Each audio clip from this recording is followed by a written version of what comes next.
If you are an XR developer, then you should definitely check this out. Okay, so at some point of time, you must have come across this thing called Mixed Reality Toolkit or MRTK. It was from Microsoft. But do you know there's something called Mixed Reality Utility Kit or MRUK? So this is basically from Meta, and it provides tools and utilities for building spatially aware apps using Unity and Unreal. And these are the few, very important features that it offers. So let's start with scene queries. So basically, it will help you perform raycast without querying a physics engine, and with this you will be able to find valid spawn positions and check room boundaries. And it also comes with graphical helpers.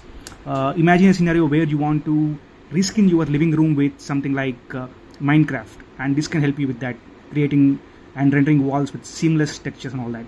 And also it comes with few development tools, and it includes a scene debugger, and it also gives you a 30 prefab rooms for testing different configurations of the rooms for your application testing basically.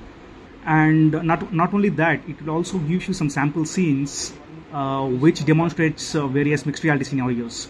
You have MRUK base, where it's basically a simple scene with essential prefabs to get started, and then you have multi-spawn, which shows you how to find valid spawn positions on a specific surface, and then you have nav mesh, featuring two nav mesh agents navigating a defined space, and then you have a virtual home, basically a reconstruction of an entire interior scene with furniture for each anchor level. And there is also this fancy little script called Fancy Resizable. It basically allows object resizing and prefab swapping based on the constraints. And I'm not done yet. It also has something called pass-through relighting. So basically, imagine a character walking around in your living room, and it will be able to cast all the highlights and shadows on your walls, doors, etc. And this will help you achieve that. And it will also, this is pretty detailed article explaining about all the project structure and all that, and the shader details, and also blob shadows, if you know what I'm talking.